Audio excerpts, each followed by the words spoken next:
আর তাবলিগটা এমন পর্যায়ে চলে গিয়েছিল, তিনি তার মস্তিষ্কে তাবলিগের এমন একটা সফটওয়্যার আপডেট দিয়ে রেখেছিলেন। ওই সফটওয়্যার দিয়ে তিনি সবাইকে যাচাই বাছাই করেছেন। ইউসুফ আলাইসাল্লামকে যাচাই বাছাই করেছেন, হজরত মুসা আলাইসাল্লামকে যাচাই বাছাই করেছেন, আমাদের নবী করিম সাল্লাল্লাহু আলাইহি ওয়াসাল্লামের কেউ যাচাই বাছাই করেছেন। যাচাই বাছাই করে তাদের সামনে এমন কিছু শব্দ ব্যবহার করেছেন, একবার না বারবার এমন কিছু শব্দ ব্যবহার করেছেন যেগুলো 1400 বছরের স্বীকৃত আহলুস সুন্নাহ ওয়াল জামাতের আকীদা পরিপন্থী। সাহাবায়ে কেরাম ওয়া সুআদানা ওয়াস সালাতু ওয়াস সালামু আলা যিল মজদ ওয়াল মাকান, আম্মা বা'দ। প্রিয় দর্শক, আজ থেকে শুরু হয়েছে টঙ্গীর তোরাক তীরে দাওয়াতে তাবলীগের আলমী শুরার তত্ত্বাবধানে 2 পর্বের প্রথম ইজতেমা।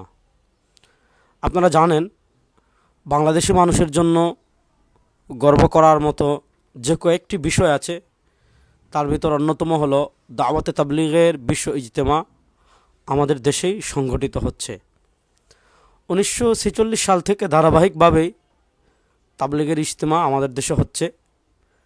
1972 সাল থেকে সম্ভবত টঙ্গীর তোরাক তীরে যখন লোক সমাগম ব্যাপক হয়ে গিয়েছে এবং বাহির থেকে লোকজন দলে দলে আসা শুরু হয়েছে, তখন থেকেই তাবলীগের বিশ্ব ইজতেমা আমাদের তোরাগ নদীর তীরে অনুষ্ঠিত হওয়া শুরু হয়েছে। আপনারা অনেকেই জানেন, এবং বর্তমানের মুসলমানদের জন্য কষ্টের যে কয়েকটা বিষয় আছে, তার ভিতর একটা হলো নির্ভেজাল দাওয়াতের যে প্ল্যাটফর্ম দাওয়াতে তাবলীগ। এই প্ল্যাটফর্মের মাধ্যমে আল্লাহ তাআলা সারা বিশ্বে কী পরিমাণ খিদমাত নিয়েছেন, কী পরিমাণ কাজ নিয়েছেন, এবং এই দাওয়াতের পদ্ধতিটা কতটুকু ফলপ্রসূ, এটার ফলাফল সারা দুনিয়ার মানুষের কাছেই পরিষ্কার। অর্থাৎ গত শতাব্দীতে সারা দুনিয়ায় নীরবে নিভৃতে দাওয়াতের যে কাফেলা সবচেয়ে বেশি কাজ করেছে, তার নাম হলো দাওয়াতে তাবলীগ। আপনারা জেনেছেন, সম্প্রতি এ কাফেলায় বিভক্তি এসেছে, এবং অত্যন্ত দুঃখজনক হলেও সত্য যে তাবলীগের সাথীগণ 2 মেরুতে চলে গিয়েছেন, 2টা দলে চলে গিয়েছেন। এক দল হলো যারা আলমী শুরার তত্ত্বাবধানে আছেন, আরেক দল হলো যারা মাওলানা সাদপন্থী।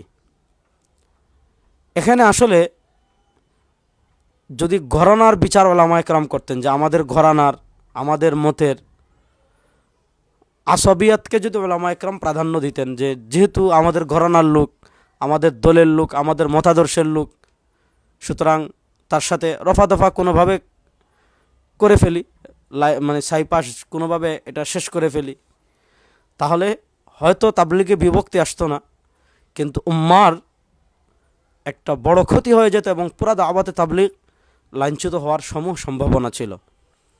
আপনারা জানেন, দাওয়াতে তাবলীগের সাদপন্থী গ্রুপের প্রধান যিনি মাওলানা সাদ সাহেব কান্দলভি, তার সাথে মূলত উপমহাদেশের বরেণ্য আলেম যারা আছেন, তাদের দ্বন্দ্বটা তিনি আমির হবেন কি না, তাবলীগ শুরার তত্ত্বাবধানে চলবে নাকি আমির হিসেবে চলবে, এগুলা নিয়ে না।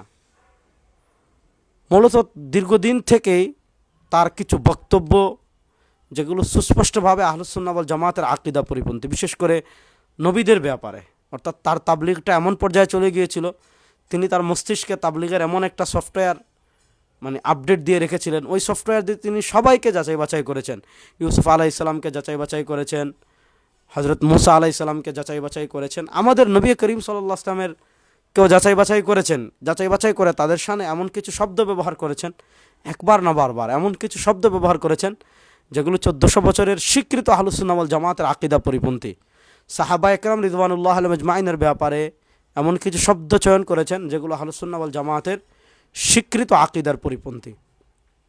দাওয়াতে তাবলীগের একটা মৌলিক মূলনীতি ছিল মানুষদেরকে মসজিদের সাথে জোড়া, মানুষদেরকে ফজিলতের কথা বলে, মানুষদেরকে উৎসাহমূলক কোরআন হাদিসের যে উৎসাহমূলক যে আয়াত এবং হাদিসগুলো রয়েছে সেগুলো বলে মানুষকে দিনের পথে নিয়ে আসা। তাবলীগের একটা মৌলিক মূলনীতি ছিল তাবলীগের মিম্বরে মাসআলা মাসাইল বর্ণনা না করা, ইখতিলাফি বিষয় বর্ণনা না করা। মাওলানা সাদ সাহেব যেটা করেছেন, তিনি তো মুরব্বীদের পথ থেকে সরেছেন, তিনি তো মাসআলা বর্ণনা করা শুরু করেছেন, কিন্তু মাসআলা বর্ণনা করতে গিয়ে তিনি যা করেছেন, কোরআন সুন্নাহ ফিকহ উসুলুল ফিকহ সবগুলো বাদ দিয়ে এমন নিত্য নতুন উদ্ভট সব মাসআলা মাসাইল বর্ণনা করা শুরু করেছিলেন, যার কারণে উম্মার ভিতর, তাবলীগের সাথীদের ভিতর একটা ব্যাপক ফিতনা তৈরি হয়েছিল। তখন ওলামায়ে কেরাম তাকে ঘরোয়াভাবে বোঝানোর চেষ্টা করেছেন, তিনি তো পাত্তাই দেন নাই। দারুম দেওবন্দ তার কাছে ফতোয়া দিয়েছে, তিনি একটা রুজু নাটক করলেন, কিন্তু সেই রুজু নাটক একবার তিনি রুজু করেন, আবার একই কথা বলেন, আবার বলেন দলিল আছে, যার কারণে দারুল দেওবন্দ তার ব্যাপারে শব্দ চয়ন করেছে ফিকরি বেরাহরুয়াই, তার চিন্তাগত পদস্খলন আছে। আর চিন্তাগত পদস্খলনের শিকার যিনি, তার তত্ত্বাবধানে দাওয়াতে তাবলীগ পরিচালিত হয় একটা জামাতের জন্য অশনি সংকেত। এজন্য আলমী শুরার তত্ত্বাবধানে সারা দুনিয়াতে, ওলামা একরামের তত্ত্বাবধানে, আলমী শুরার তত্ত্বাবধানে সারা দুনিয়াতে দাওয়াতের কাজ চলছে, এই কাজ চলবে। এবং এই সাদ সাহেবের মাধ্যমে তাবলীগের হয়তো বিভক্তি এসেছে, কিন্তু সবচেয়ে সত্য কথা যেটা, সাদা কালো আলাদা হয়ে গিয়েছে, হক না হক আলাদা হয়ে গিয়েছে। আমরা আলমী শুরার তত্ত্বাবধানে আজ থেকে শুরু হওয়া 2 পর্বের বিশ্ব ইজতেমার সফলতা কামনা করছি। আল্লাহ তাআলা এই ইজতেমাকে ভরপুর কামিয়াবি করুন। বাংলাদেশে আল্লাহ তাআলা এই ইজতেমার উসিলা হেদায়েতের হাওয়াকে চালু করে দেন। এই ইজতেমা বাংলাদেশের জন্য কল্যাণ, খায়ের এবং ভালোর উসিলা হোক। যারা ইজতেমায় আসছেন আল্লাহ তাআলা তাদের আশাকে কবুল করুক। আল্লাহ তাআলা সবাইকে নিরাপদে আসার এবং নিরাপদে বাড়ি যাওয়ার তৌফিক দান করুন। আজ এ পর্যন্ত। আসসালামু আলাইকুম ওয়া রাহমাতুল্লাহি ওয়া বারাকাতুহু।